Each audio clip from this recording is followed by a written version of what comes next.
So let me just do a quick recap of what we did last time. So today we're going to move into things that are a little bit more physics. Last time we were really doing some things that allows us to establish some of the critical mathematical concepts we need to study the tensors that are going to be used for physics on a curved manifold. So one of the things that we saw is that if I want to formulate differential equations on a curved manifold, if I just define my derivative the most naive way you might think of, you end up with objects that are not tensorial. Okay? And so mathematically, you might sort of say, well, that's fine, it's just not a tensor anymore. But we really want tensors for our physics because we want to be working with quantities that have sort of frame-independent geometric meaning to them. So that notion of a derivative, if I just do it the naive way, isn't the best. And so I argued that what we need to do is to find some kind of a transport operation in which there is a kind of a linear mapping between things like my vector field or my tensor field and the displacement, which allows me to cancel out the bits of the partial derivative transformation law that are non-tensorial. There's a lot of freedom to do that. One of the ways I suggest we do that is by demanding that when I do this, that derivative, when applied to the metric, give me 0. And as soon as we do that, we see right away that the transport law that emerges gives me the covariant derivative as one of my examples. Now, this shouldn't be a surprise. Okay? We introduced the covariant derivative by thinking about flat spacetime operations, but with all my basis objects being functionals. And this, in some way, is just sort of a continuation of that notion. The other thing which I talked about is something we're not going to use a tremendous amount here, except to motivate one very important result. And that is if I define transport by basically imagining that I slide my vectors in order to make the comparison along some specified vector field, I get what's known as the Lie derivative. Okay? And so this is an example of the Lie derivative for the Lie derivative of a vector. And you get this form that looks kind of like a commutator between the vector field you're sliding along and the vector field you are differentiating.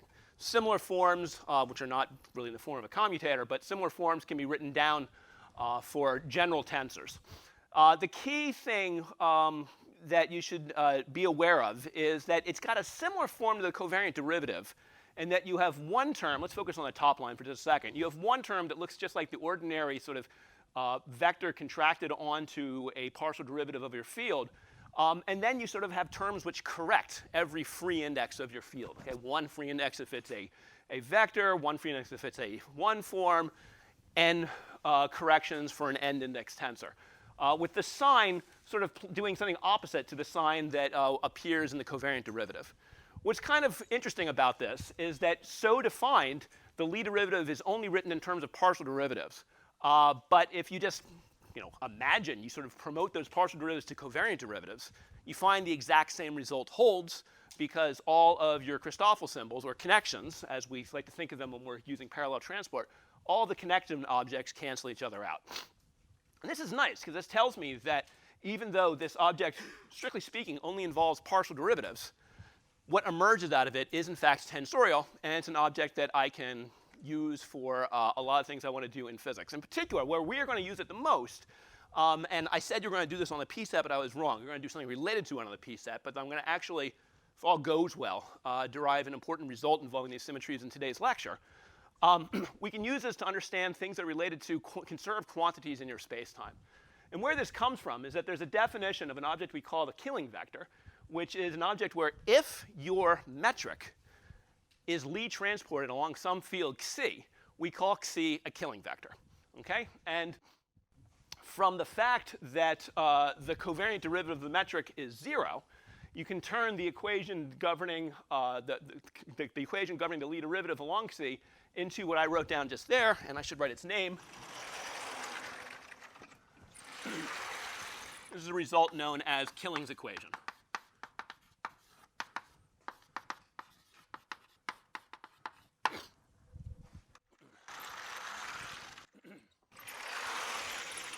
If a vector has a Killing vector, if a metric has a Killing vector, then you know that your metric is independent of some kind of a parameter that characterizes that spacetime. The converse also holds. If your metric is independent of something like, say, the time coordinate, you know that there is a Killing vector corresponding to that independent thing. You often see this described as a diffeomorphism of the spacetime if you want to dig into some of the more advanced textbooks on the subject. We'll come back to that in a few more details, hopefully shortly before the end of today's lecture. So where I concluded last time was we started talking about these quantities known as tensor densities, which are given the less than helpful definition, quantities that are like tensors but not quite. The example I gave of this, where we sort of were starting, was the Levi-Civita symbol. So let me just write down again what resulted from that. So if I have Levi-Civita, and the tilde here is going to reflect the fact that this is not really a tensor. This guy in some prime coordinates is related to this guy in the unprimed coordinates via the following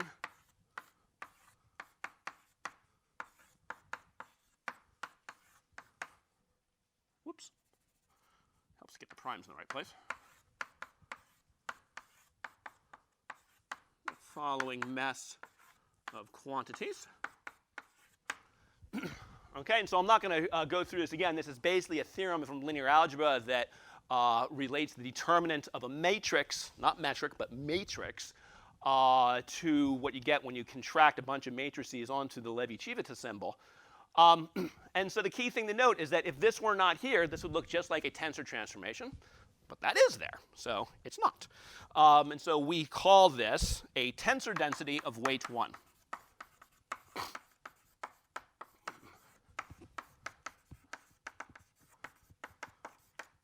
So the other one, which I hinted at the end of the last lecture but did not have time to get into, is suppose we look at the metric. Now the metric, okay, no ifs, ands, or buts about it, it's a tensor.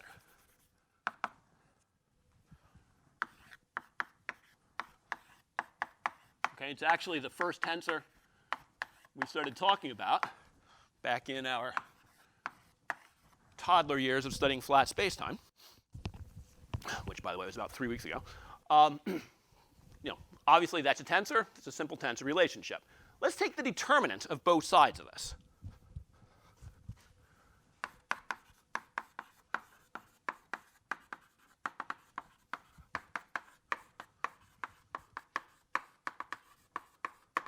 Okay?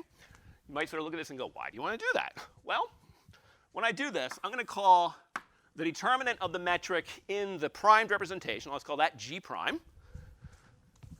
I get 2 powers of this Jacobian matrix, this determinant.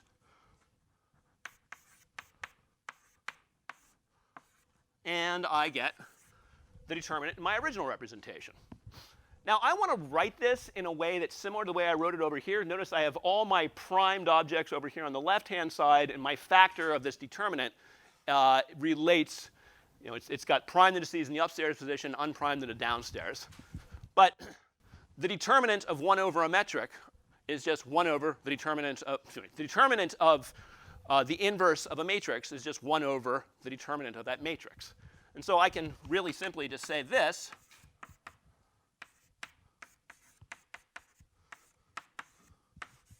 Looks like so. So the determinant of the metric is a tensor density of weight minus 2.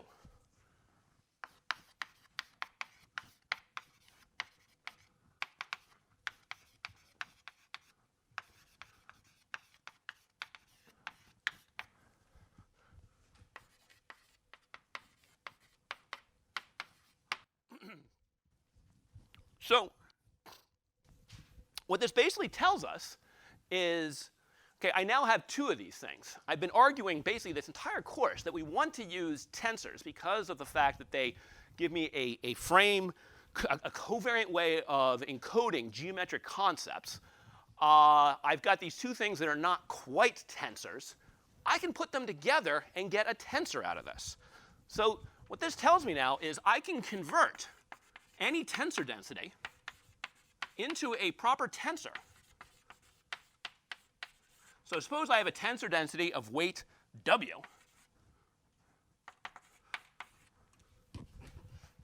I can convert this into a proper tensor by multiplying by a power of that g.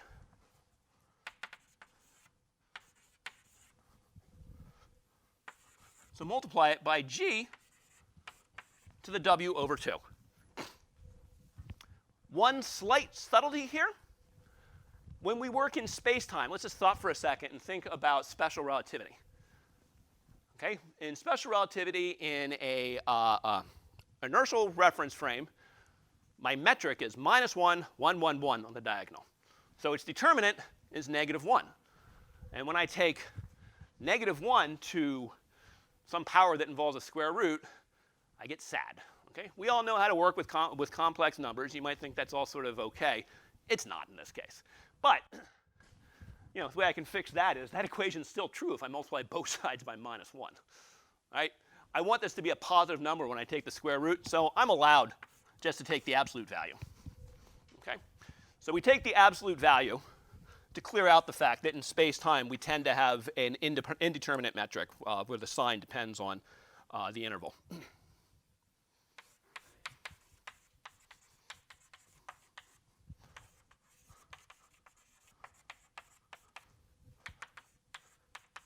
So remember, the only reason we're doing this is just I don't want to say it's a trick, but it's not that far off from a trick, right? I'm just sort of combining two tensor densities in order to get a tensor out of it. And minus a tensor density is still a tensor density, so I'm okay to do that. And I'm just doing this so that my square root doesn't kind of go haywire on me. So a particular example, in fact, the one that in my career has come up the most, is making a proper volume element using converting my Levi-Civita symbol into a tensor that gives me a volume element.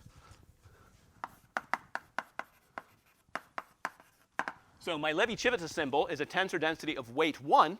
If I want to make that into a proper tensor, I multiply by the square root of the determinant of the metric. So now I will no longer have that tilde on there, which was meant to be a signpost that this is a quantity that's a little bit goofy.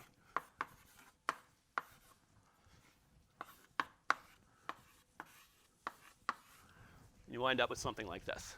Okay? When you go, and by the way, sometimes when you're working with this, you need to have this thing with indices in the upstairs position. You have to be a little bit careful, but I'll just give you one example. If you raise all 4 of the indices,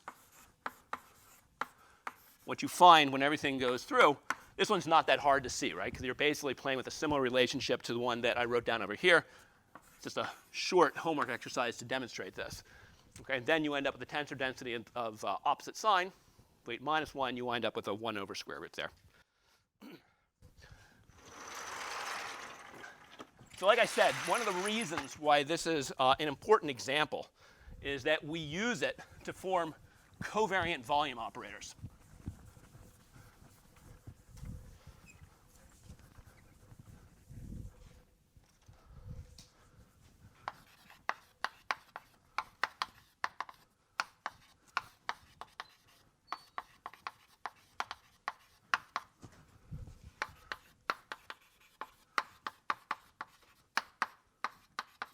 So in 4-dimensional space, so imagine here's my basis direction for spatial direction 1, spatial direction 2, spatial direction 3. You guys can figure out how to write spatial direction 0 on your own time. I would define a covariant 4 volume element, from this.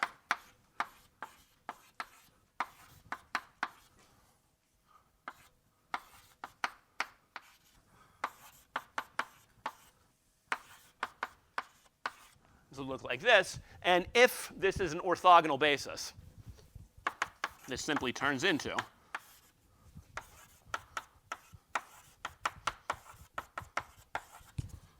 whoops, pardon. Yeah. Turns into something like, sorry. These are meant to be superscripts because these are coordinates. Yeah. So this just turns into something like this if I'm working in an orthogonal basis. And again, for intuition, I suggest go down to three-dimensional spherical coordinates. And I wrote this last time, but let me just quickly write it up. I mean, everything I did here, I tend to, since this is a course on space-time, by default, I write down all my formulas for three space dimensions, one time dimension. But it's perfectly good in 3 spatial dimensions, 2 spatial dimensions, 17 spatial dimensions, whatever crazy space-time your physics wants you to put yourself in, or space your physics wants to put you in.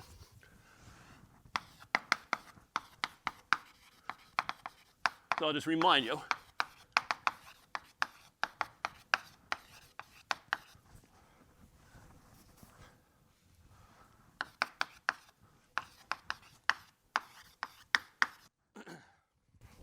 So when you do this, you've got yourself a metric. It's the diagonal of 1 r squared sine squared theta. And you know what? Just to be consistent, I usually use Greek letters, Latin letters for only spatial things. So let's do that.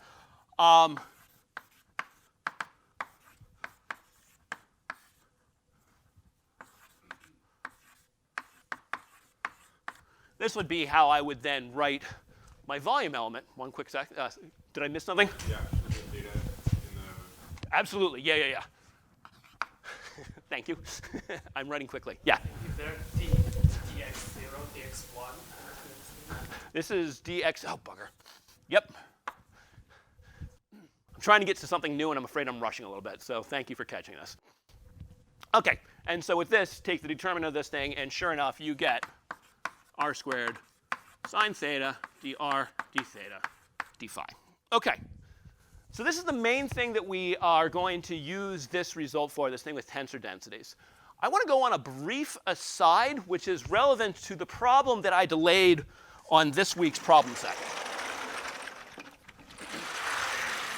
So there are 3 parts of problem 7 that I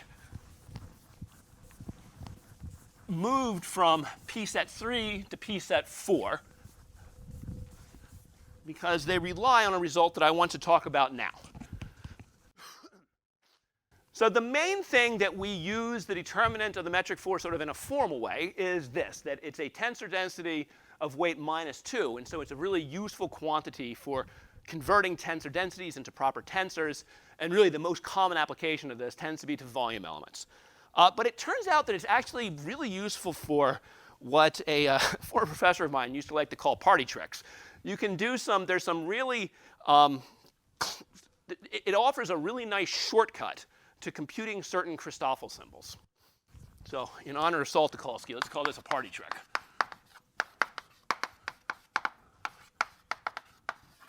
So we're using the determinant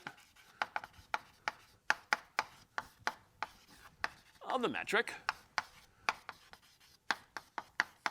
to compute certain Christoffels.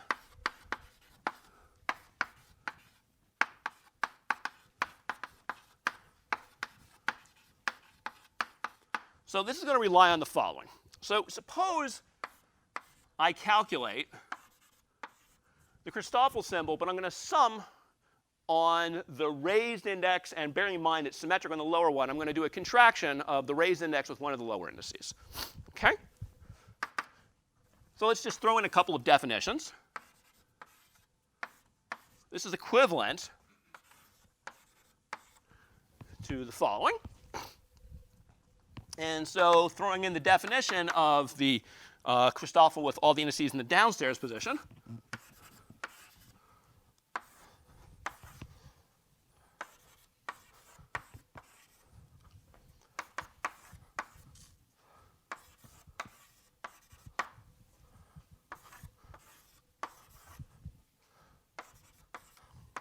OK.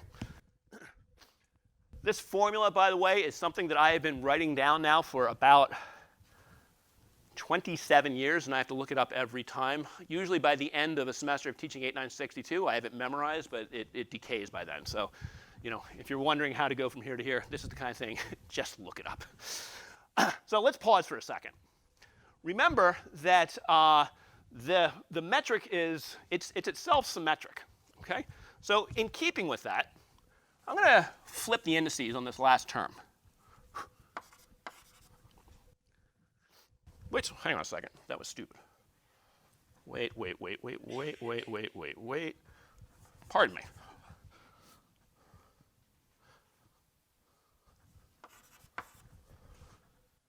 This is the term I want to switch indices on. My apologies.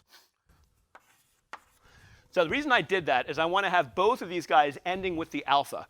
Because notice, this and this, they're the same, but I have interchanged the beta and the mu. Okay? So these two terms, the first term and the third term, are antisymmetric upon exchange of beta and mu. They are contracted with the metric, which is symmetric upon exchange of beta and mu. Question? The metric has to be symmetric.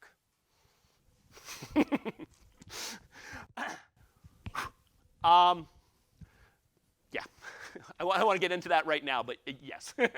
Okay, so these guys are antisymmetric.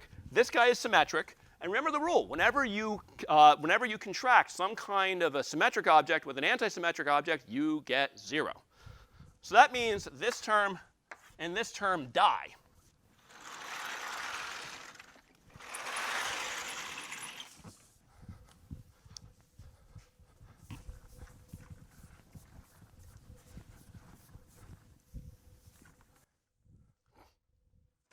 And what we are left with is gamma mu alpha is 1/2 g mu beta, the alpha derivative of g mu beta.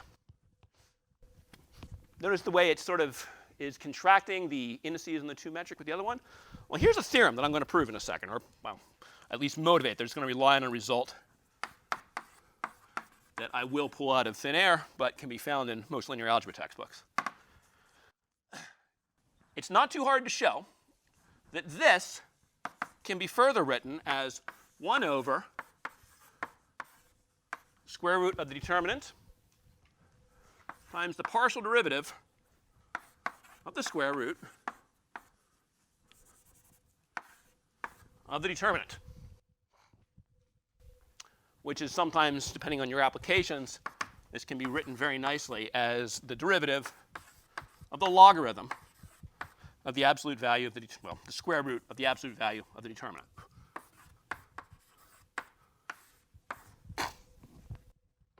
So before I go on and actually demonstrate this, you can see why this is actually this actually comes up. I'm going to show a few applications as to why this particular combination of Christoffel symbols shows up more often than you might guess. Okay, it's really important for certain important calculations. And this is telling me that I can get it by just taking one partial derivative of a scalar function. Okay, and if you know your metric, that's easy. Okay, so this becomes a really easy thing to calculate. So let's prove it.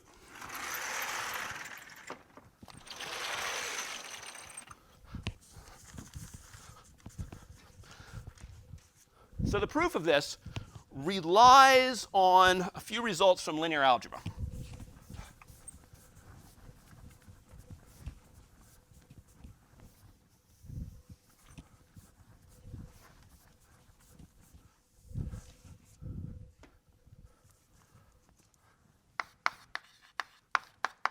So let's not think about tensors for a second. Let's just think about matrices. So imagine I've got some matrix M. And I'm going to be agnostic about the dimensions of this thing. And suppose I look at the following variation of this matrix.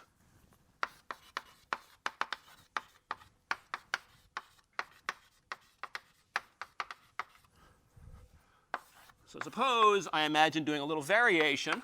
So suppose every element of M is a function, and I look at a little variation of the log of the determinant of that matrix. Well, this can be written as log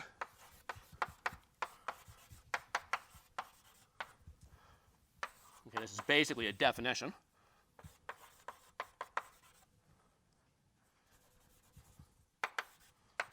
of this. Okay.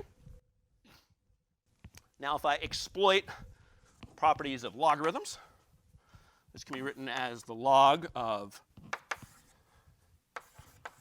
the determinant m plus delta m divided by the determinant of m.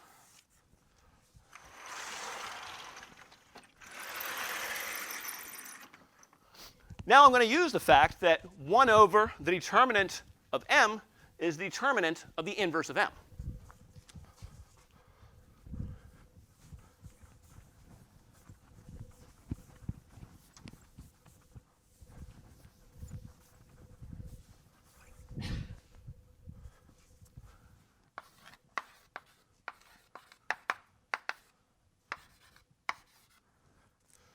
So taking advantage of that, I can further write this guy as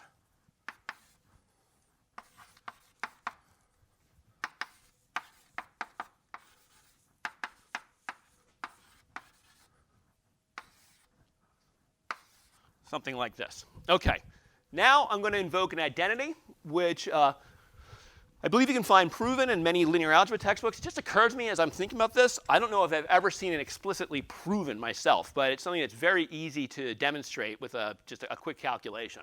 You can just do, I'm a physicist, so for me, I'll use Mathematica. I'll look at 6 or 7 examples and go, yeah, seems right. And so I've definitely done that, but I believe this is something that you can find proven explicitly, like I said, in most books. So remember, these are all matrices. So this isn't the number 1. We want to think of this as the identity matrix. Okay? So, oh, and I'm also going to regard this variation as a small quantity. Okay? So if I regard epsilon as a small matrix, this can be made formal by defining something like condition number associated with the matrix or something like that. But generally what I want to mean by that is if I take this epsilon and I add it to 1, all of the sort of, so my identity is 1 on the diagonal, 0 is everywhere else. All the things that are put into the sum of 1 plus epsilon are much, much smaller than that 1 that's on the diagonal. Okay, that will be sufficient. So if epsilon is a small matrix, then the determinant of 1 plus epsilon is approximately equal to 1 plus the trace of epsilon.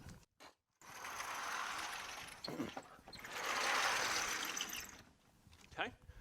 What that approximately refers to is, of course, you can take that further, and you'll get additional corrections that involve epsilon times epsilon, epsilon times epsilon times epsilon. I believe when you do that, the coefficient is no longer universal, but it depends upon the dimensions of the matrix. Okay? But leading order, it's independent of the dimensions of the matrix. And it's something that you can play with a little bit yourself. Like I said, this is sufficient for what we want to do here.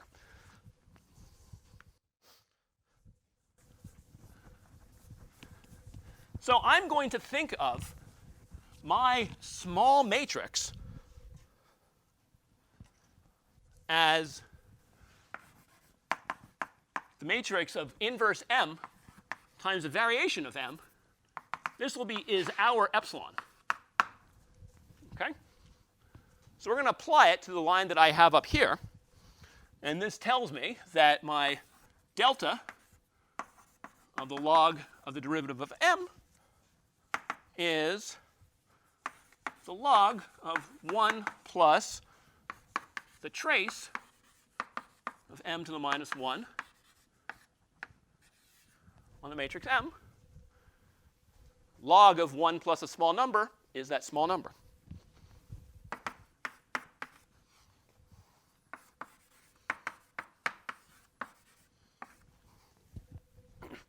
Now the application. Okay, so this is, like I said, this is the theorem that you can find in books that I don't know about, but surely it exists. I mean, this is something I've seen documented in a lot of places.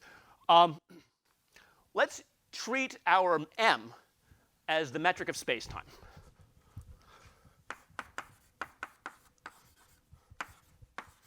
So my m will be g alpha beta.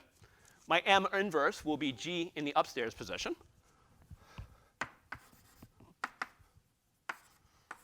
And I will write this something like so. And I'm going to sort of apply this by looking at variations in my metric.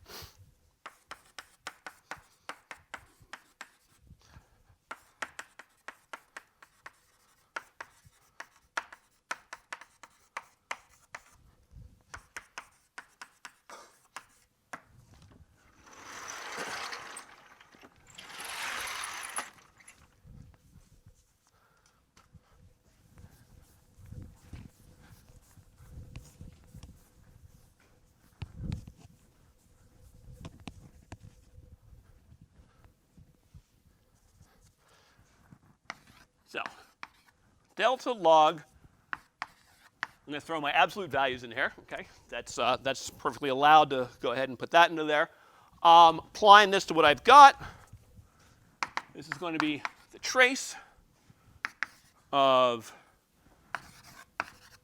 g mu beta times the variation of g beta gamma. Now I forgot to say, how do I take the trace of a matrix?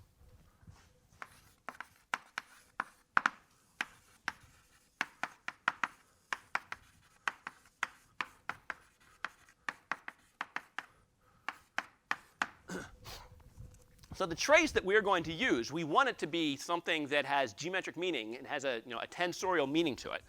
So we're going to call the trace of this thing g alpha beta epsilon alpha beta. Okay?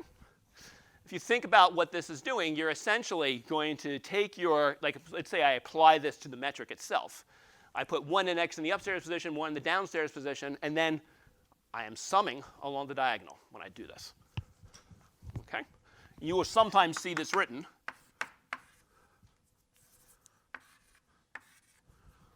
as something like that. Okay? So in this case, when I'm taking the trace of this guy here, that is going to force me to, let's see. Yeah, so this gives me a quantity where I'm summing over my betas, and then I'm just going to sum over the diagonal indices. I'm forcing my two remaining indices to be the same. So putting this together, this tells me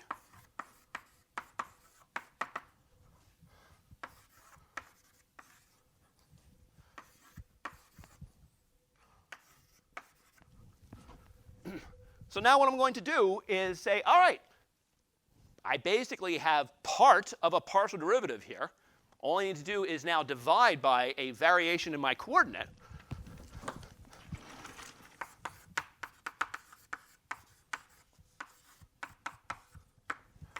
And take the limit.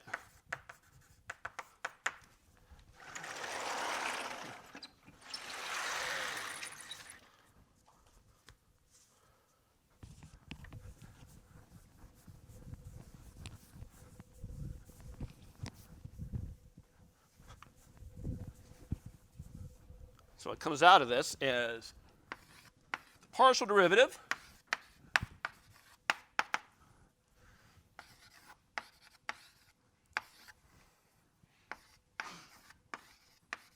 looks like this.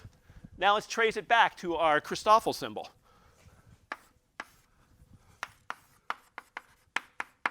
My Christoffel symbol, the thing which I'm trying to compute, is 1/2 of this right-hand side.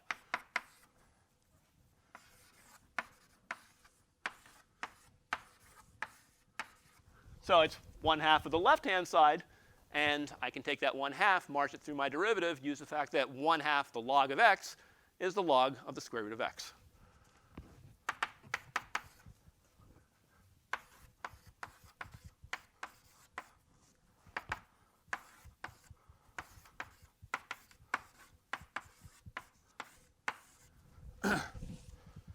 Check. Okay, so like I said, this is what an old mentor of mine used to like to call a party trick.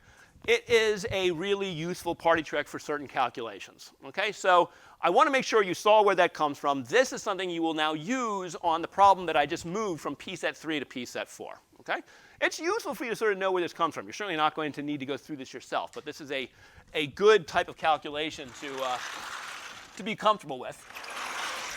Those of you who are more rigorous in your math than me, you might want to run off and verify a couple of these identities that I used. But this is very nice for sort of physics level rigor, at least astrophysicist level rigor. So let me talk about one of the places where this shows up and is quite useful.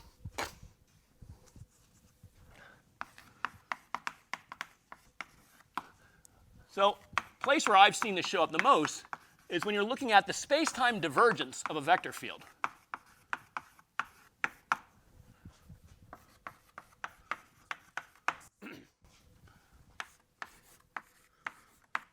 So when you're calculating the covariant derivative of alpha contracting on the indices, let's just throw in, expand out the full definition of things.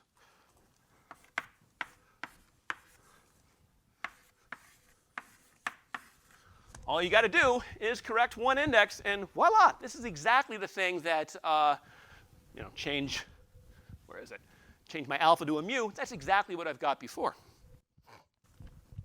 And so, hang on just one moment. I know what I'm doing. These are all dummy indices. So in order to keep things from getting crossed, I'm going to relabel these over here.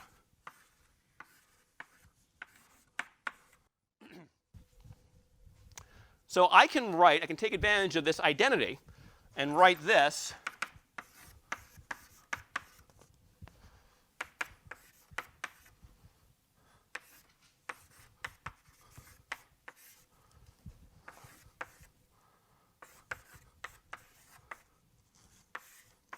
like so.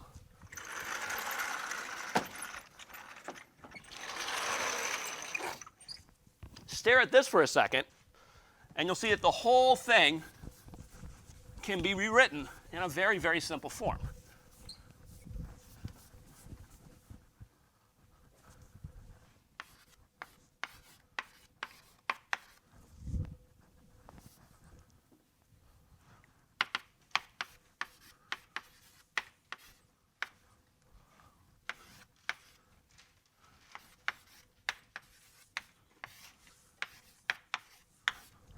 Ta-da!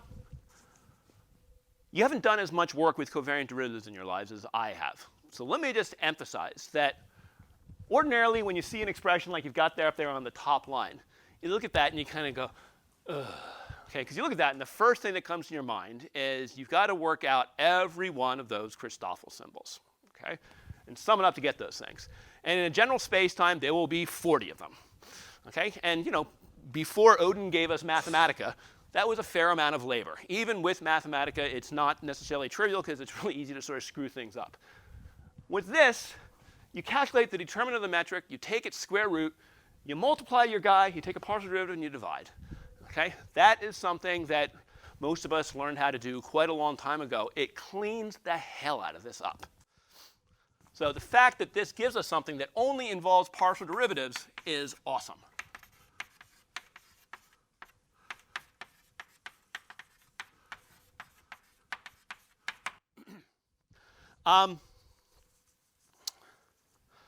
This also, it turns out, so when you have things like this, it gives us a nice way to express Gauss's theorem in a curved manifold.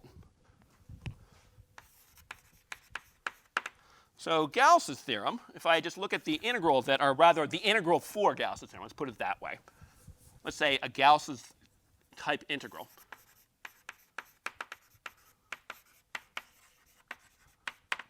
So go back to when we were talking about conservation laws. If I imagine I'm integrating the divergence of some vector field over a four-dimensional volume, look at that, I get a nice cancellation. So this just turns into an integral of that nice, clean derivative over my four coordinates. Okay? And then you can take advantage of the actual content of Gauss's theorem to turn that into an integral over the three-dimensional surface that bounds that 4 volume. It is a good point. So that's sort of, you're emboldened by this. You say, yay, look at that. We can do all this awesome stuff with this identity. It gives me a great way to express some of these conservation laws. You might think to yourself, and I realized as I was looking over these notes, I'm about to, I think, give away a part of one of the problems on the P set, but c'est la vie. This is an important point. Can we do something similar for tensors? Okay, so this is great that you have this form for vectors. It's, the divergence of a vector is a mathematical notion that comes up in various contexts, so this is important. But as we're going to, we've already talked about the fact that things like energy and momentum are described by a tensor, the stress energy tensor. So can we do this for tensors?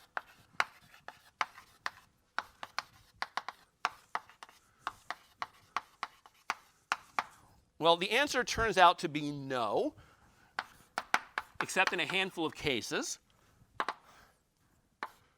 But I have a comment about those handfuls of cases. So suppose I take this, and I'm taking the divergence, let's say the first index of this guy. So there's the bit involves my partial derivative. I'm going to have a bit that involves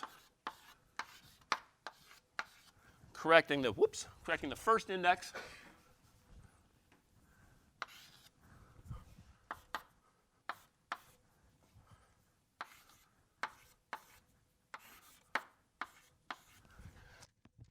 So the first correction is, it's of a form that does in fact involve this guy we just worked out this identity for, and in principle we could take advantage of that to massage this and use this identity. But the second one, there's nothing we can do with that. This, you just have to go and work out all of your 40 different Christoffel symbols and sit down and slog through it. This spoils your ability to do anything with it, with one exception. What if A is an antisymmetric tensor? A is an antisymmetric tensor. You got symmetry, antisymmetry, and it dies. So that is one example of where you can actually apply it. And I have you guys play with that a little bit on the P set. It's worth noting, though, that the main reason why one often finds this to be kind of a useful thing to do is that when you take the divergence of something like a vector, you get a scalar out. Okay? You get a quantity that is really, its transformation properties between different inertial frames or freely falling frames is simple.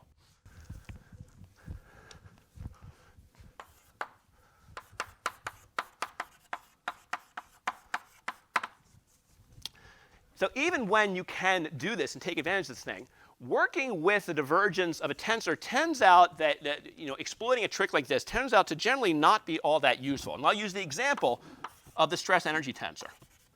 So conservation of stress energy, in special relativity, it was the partial derivative, the divergence of the stress energy tensor expressed with the partial derivative was equal to 0. We're going to take this over to covariant derivative of the stress energy tensor being equal to 0. That's what the equivalence principle tells us that we can do. Now, when I take the divergence of something like the stress energy tensor, I get a 4 vector. Every 4 vector always has implicitly a set of basis objects attached to it. When I've got basis objects attached to it, those are defined with respect to like the tangent space of the particular point in the manifold where you are currently working. And so if I want to try to do something like an integral like this, where I add up the 4 vector I get by taking the divergence of stress energy and integrate it over a volume, I'm going to get nonsense, because what's going on is I'm combining vector fields that are defined in different tangent spaces, and they can't be properly compared to one another. In order to do that kind of a comparison, you have to introduce a transport law. Okay? And when you start doing transports over macroscopic regions, you run into trouble. They turn out to be path dependent. And this is where we run into ambiguities that have to do with the curvature content of your manifold. We will discuss that, where that comes into our calculations a little bit later. But what it basically boils down to is, if I use the stress energy tensor as an example, this equation tells me about local conservation of energy and momentum. In general relativity, I cannot take the local conservation of energy momentum and promote it to a global conservation of energy momentum? It's ambiguous. We'll deal with that. And the conceptual difficulties that presents a little bit later in the course. But it's a good seed to plant at this point. All right, so let's switch gears. We have a new set of mathematical tools. I want to take a detour away from thinking about somewhat more abstract mathematical notions and start thinking about how we actually do some physics. So what I want to do is talk today about how do we formulate the kinematics of a body moving in curved spacetime.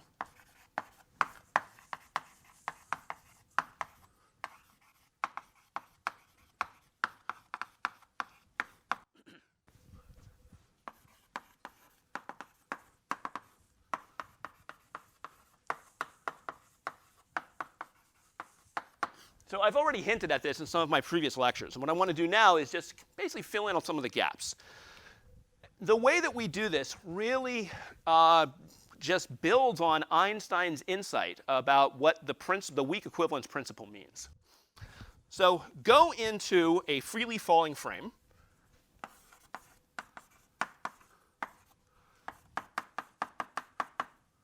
Okay, go in that freely falling frame. Put things into locally Lorentz coordinates.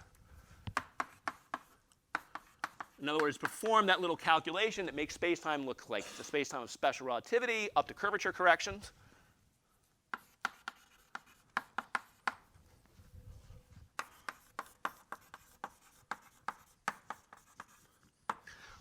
And to start with, let's consider what we always do in physics is we'll look at the simplest body first. We're going to look at what we call a test body.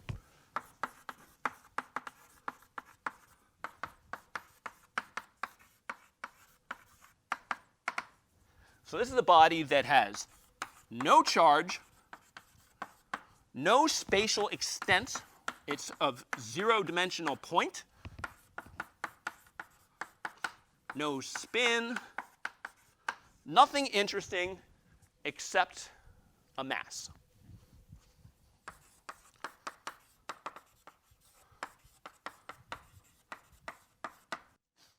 Okay, so if you want to sort of think about this, a useful way that I find to think about this is all of these various aspects to it. You're sort of adding additional both either charges to it or additional multipolar structure to this body.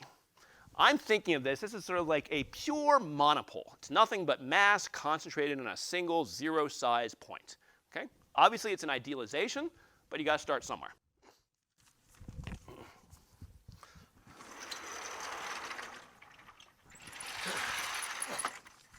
So since it's got no charge, no spatial extent, it's got nothing but mass,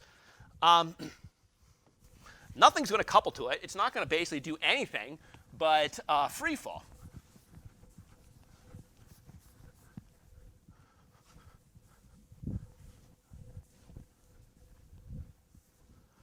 So in this frame,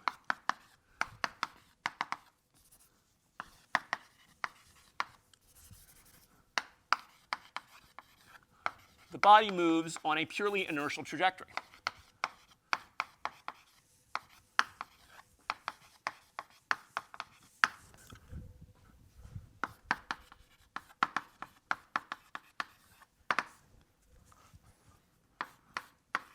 What does a purely inertial trajectory look like? Well, you take whatever your initial conditions are, and you move in a straight line with respect to time as measured on your own clock. Okay? Simplest, stupidest possible motion that you can.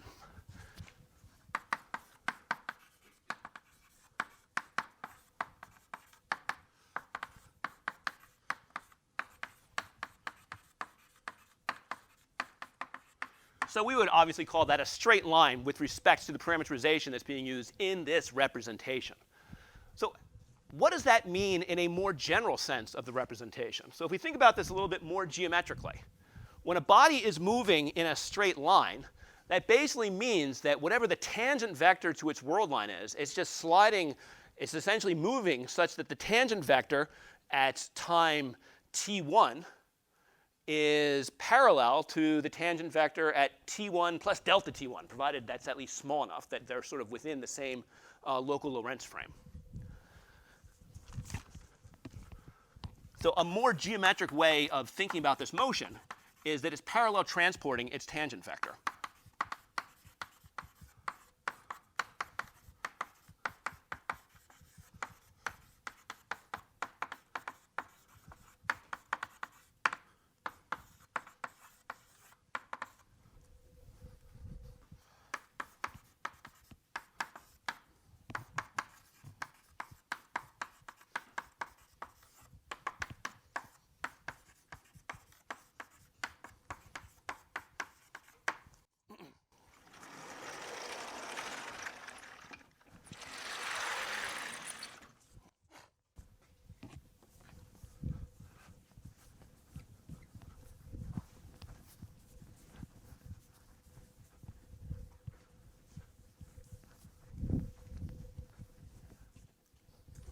So let's make this a little bit more rigorous. So let's imagine this body is moving on a particular trajectory through space-time.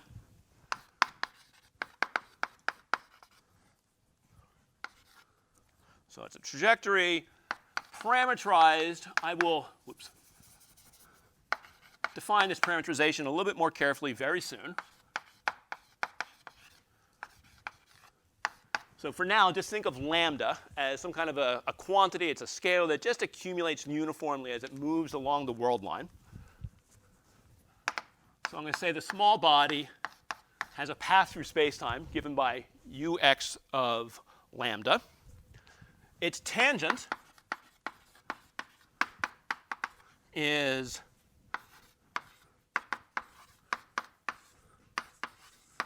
given by this. And if it is parallel transporting its own tangent vector,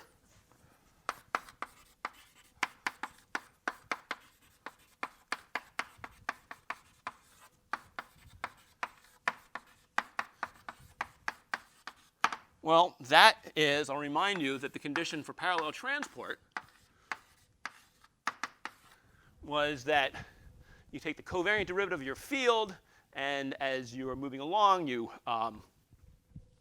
contract it along the tangent vector of the trajectory you're moving on, and you get 0.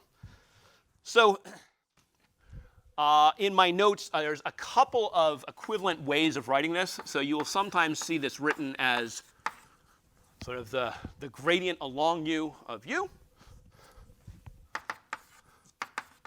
And you'll sometimes see this written as capital du d lambda equals 0. So these are just, I just throw that out there because these are different forms that are common in the notation that you will see. So let's expand this guy out.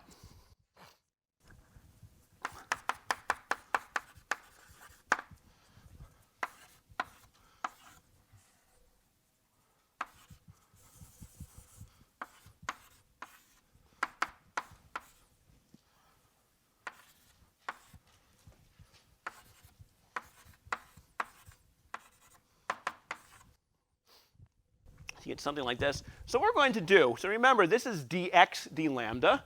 This is d by dx. That's a total derivative with respect to the parameter lambda. So this becomes I'm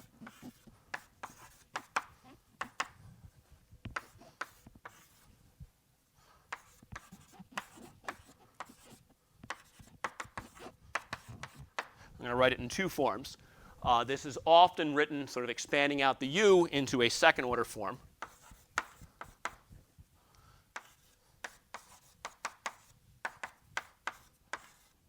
This is obvious, but sufficiently important. It's worth calling it out. And this has earned itself a box.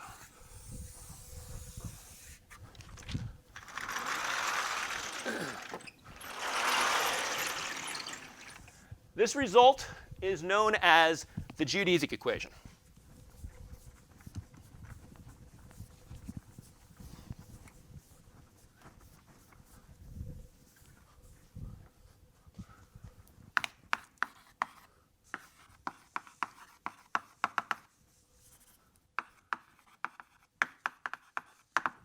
the trajectories which solve these equations are known as geodesics.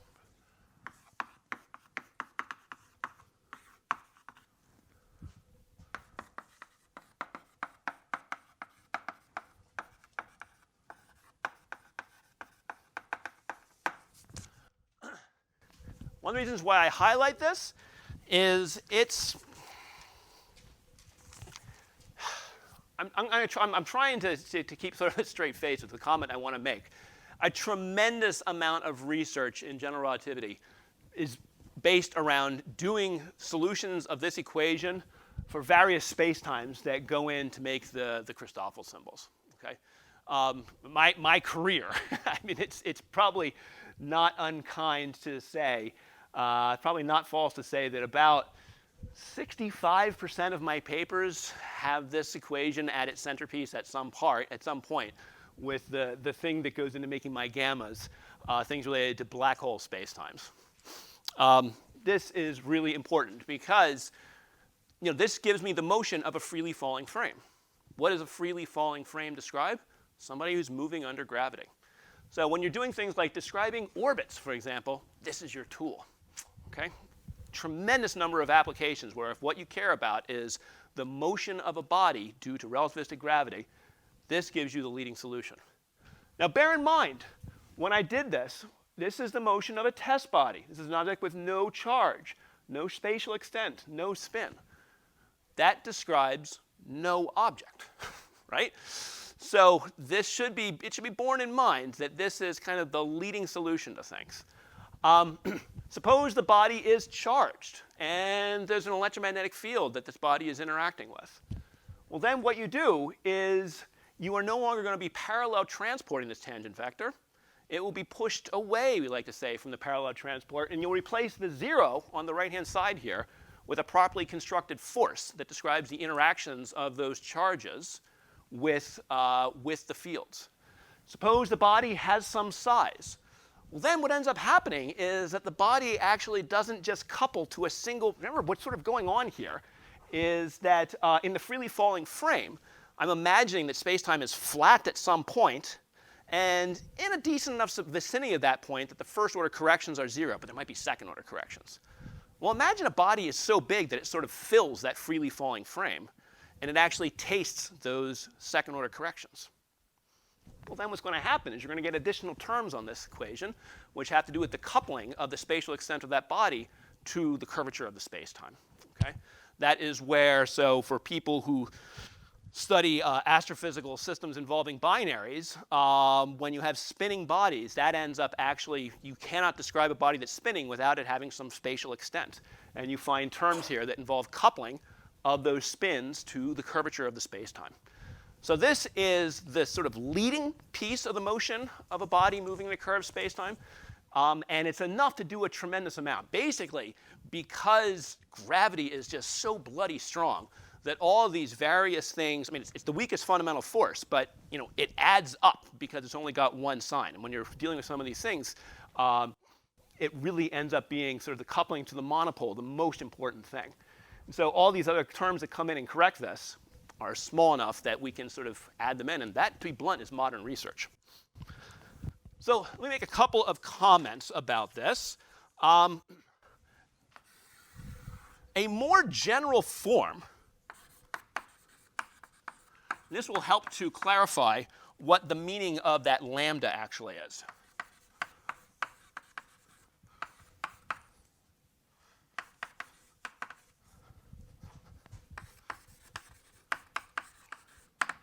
Suppose that as my vector is transported along itself, so one of the ways, recall how we derive parallel transport. We sort of imagine going into a freely falling frame and a Lorentz representation. And we said in that frame, I'm going to imagine moving this thing along, holding all the components constant. That defined parallel transport.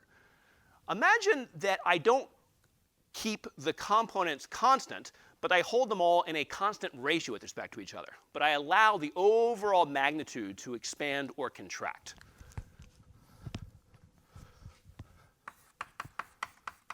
So suppose we allow the vectors normalization to change as it slides along.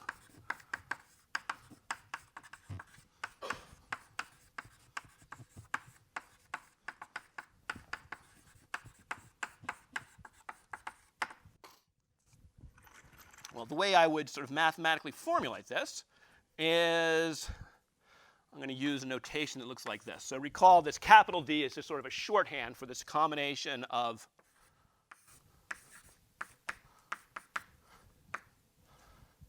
the tangent and the covariant derivative. I'm going to call the parameterization I use when I set it up like this lambda star for reasons that I hope will be clear in just about 2 minutes. So what I'm basically saying is that as I move along, I don't keep the components constant, but I keep them proportional to where they were on the previous step. Okay? But I allow their magnitude to change by some function, which I'll call kappa.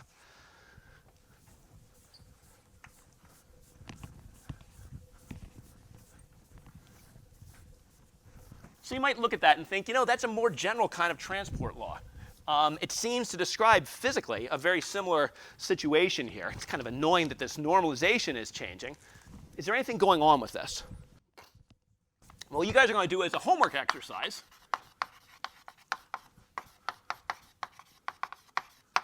you're going to prove that if this is the situation you're in, you've chosen a dumb parameterization, and you can actually convert this to the normal geodesic parameterization by just relabeling your lambda.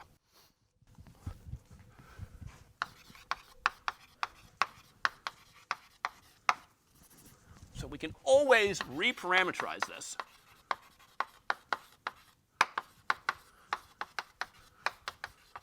Such that the right-hand side is 0. And right-hand side being 0 corresponds to the transported vector remaining constant as it moves along. So I'll just quickly sketch. So imagine there exists some different parameterization, which I will call lambda.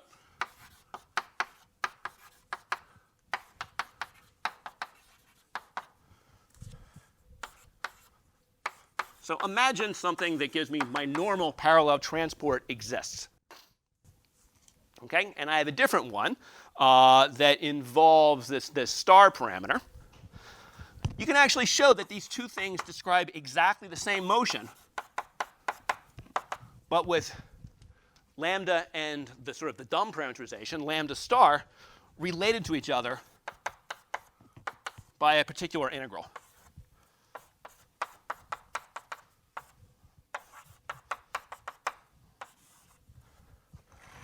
So what this shows us is we can always, as long as I'm talking about motion where I'm in this regime where there's no forces acting, it's not an extended body, it's just a test body, I can always put it into a regime where it'll obey a geodesic and the right-hand side is equal to 0. And if I'm finding that's not the case, I need to adjust my parameterization. When you are, in fact, in a parameterization such that the right-hand side is 0, you are using what is called an affine parameterization. That's a name that's worth knowing about.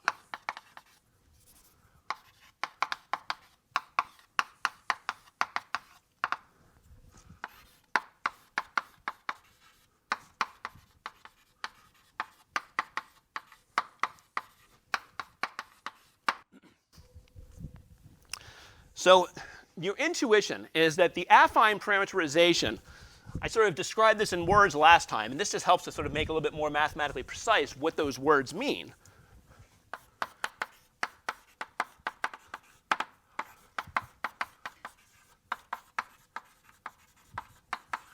Affine parameters correspond to the tick marks on the world line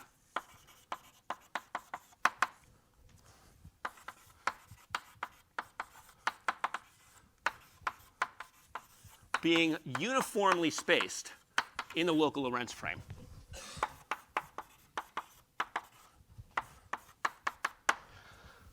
If you are working with time-like trajectories, which if you are a physicist, you will be much of the time, a really good choice of the affine parameter is the proper time of a body moving through the space-time. Okay? That is something that is uniformly spaced. assuming that, well, you don't have to assume anything. That's just by definition. It's the thing that uniformly measures the time as experienced by that observer.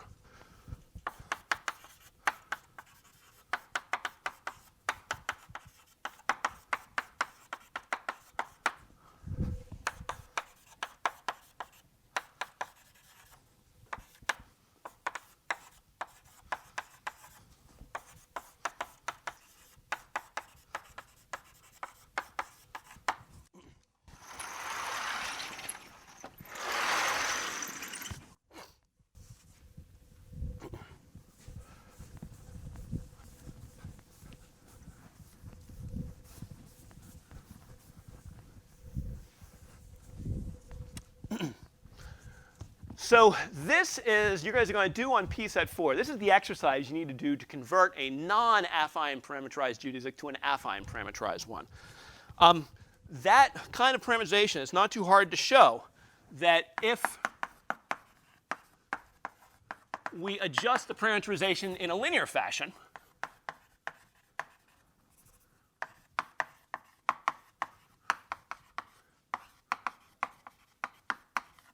so in other words, let's say I go from lambda to some lambda prime, which is equal to a lambda plus b, where a and b are both constants.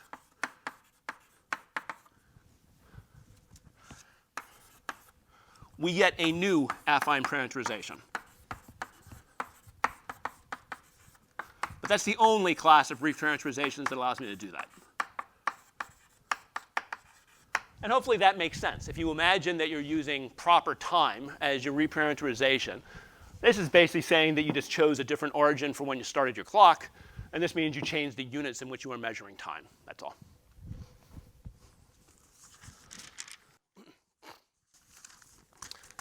So I'm going to skip a bunch of the details, but I'm going to scan and put up the notes corresponding to one other route to getting to the Judys equation, which I think it's definitely worth knowing about. It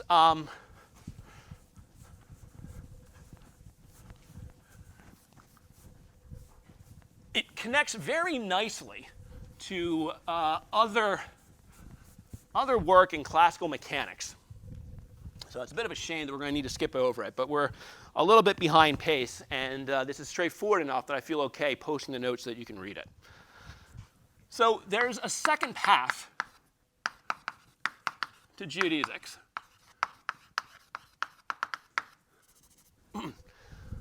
So recall the way that we argued how to get the Judys equation, which we said we're going to go into, in fact, it's in the board right above where I'm running right now, go into the freely falling frame. I have a body that isn't coupling to anything but gravity. Therefore, in the freely falling frame, it just maintains its momentum. It's going to go in a straight line. Straight means parallel transporting tangent vector, math, math, math, and that's how we get all that.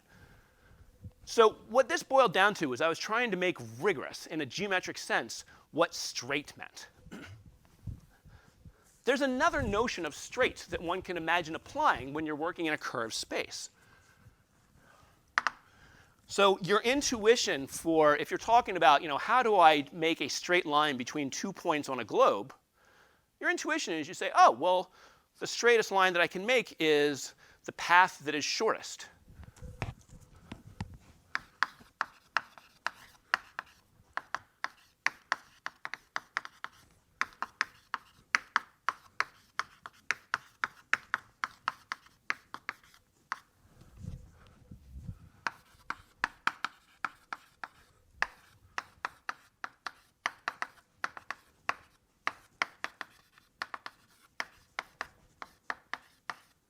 Okay?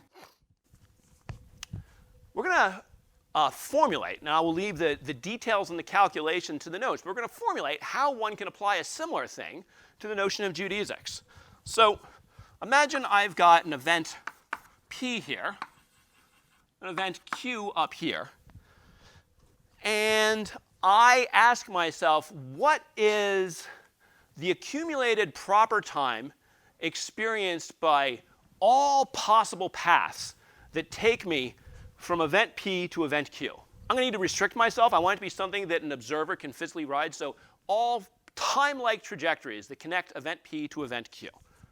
So, I've got one path that kind of goes like this, got a path that kind of goes like this, path that kind of goes like this, path goes like this, path goes like this. Okay, some of them might have just become somewhat space-like, so I should rule them out. But you get the idea. Imagine I take all the possible time-like paths that connect P and Q. Some of those paths will involve strong accelerations. Okay, so they will not be the free fall path. Among them, there will be one that corresponds exactly to free fall.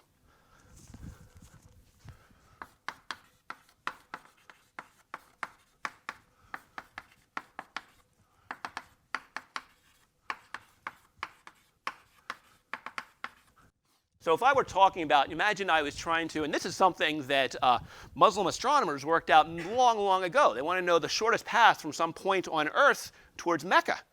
And so you need to define what the shortest distance was for something like that. And when you're doing this on the surface of a sphere, that's kind of complicated. And that's where the Qibla arose from, was working out the mathematics to know how to do this.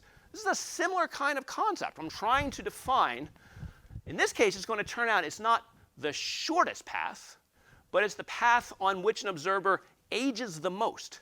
Because as soon as you accelerate someone, it's not hard. Go back to some of those problem sets you guys did where you look at accelerated observers. Acceleration tends to decrease the amount of aging you have as you move through some interval of space-time. So the path that has no acceleration on it, this is going to be the one on which an observer is maximally aged.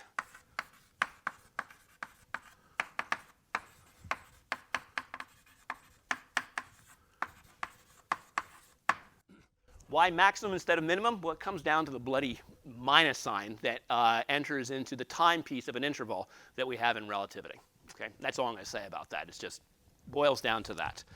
So what we want to do is say, OK, well, along all of these trajectories, the amount of proper time that's accumulated, so let's just say that every one of these is parameterized by some lambda that describes the motion along these things.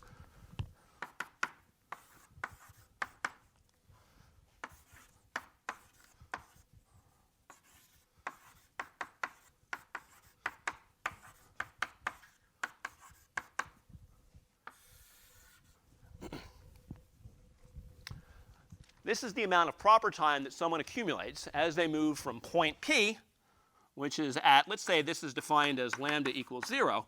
And it's indeterminate what the top lambda is actually going to be. It's whatever it takes when you get up to lambda of Q.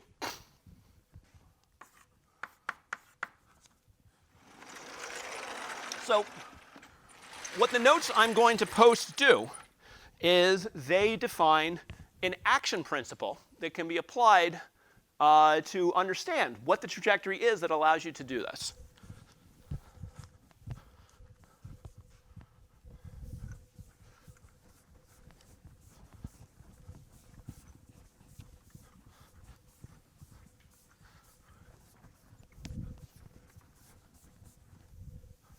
So I'll just hit the highlights. So in notes to be posted,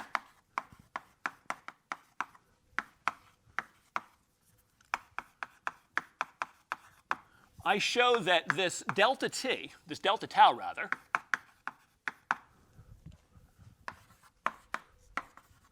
this can be used to define an action.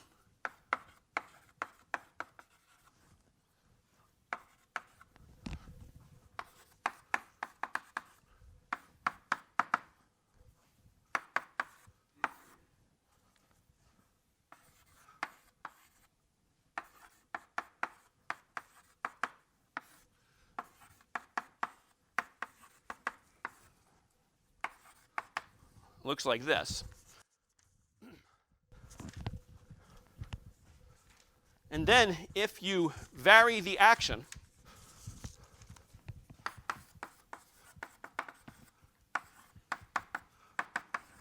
or rather you do a variation of your trajectory where you require that the action remains stationary under that variation. In other words, I require delta I equals 0 as x goes over to such.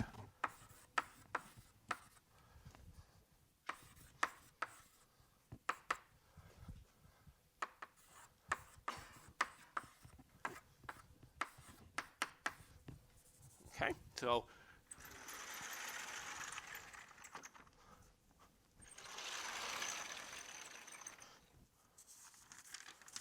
what you wind up with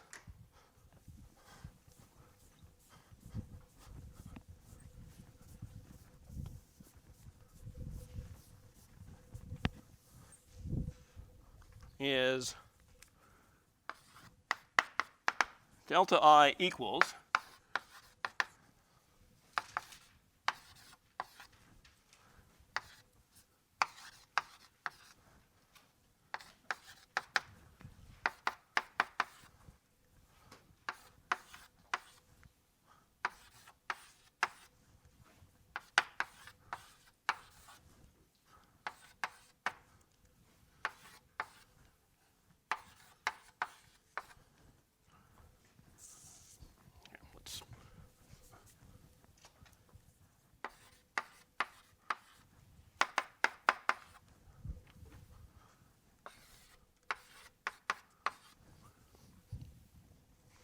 notice what I've got in here. This is just a Christoffel symbol.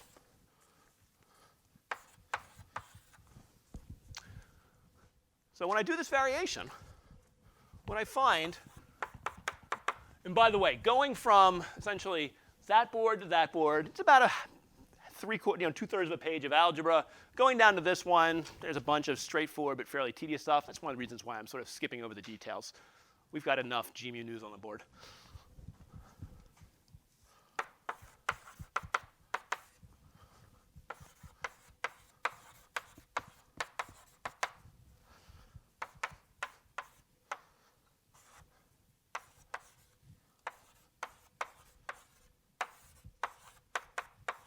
So the key point is I am going to require that my action be stationary independent of the nature of the variation that I make. For that to be true, the quantity in braces here must be equal to 0. Okay, let me just write that down over here. This is a good place to conclude today's lecture.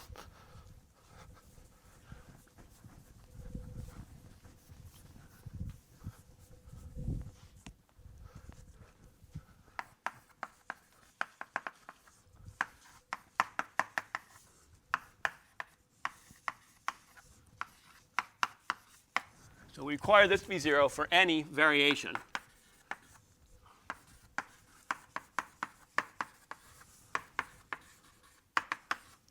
You get the bracketed term being equal to 0. Pull that out and sort of clear out that factor of the metric with an inverse. You got your Judys equation back. So let me just quickly wrap this up. So this is it's worth looking over these notes. It's not worth going through them in gory detail on the board, which is why I'm skipping a few pages of these things.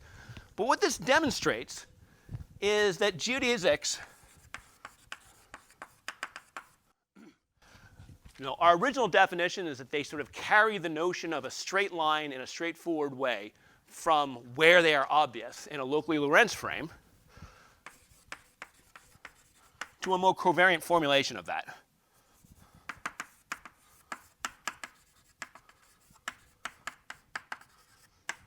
So they generalize straight line to a curved spacetime.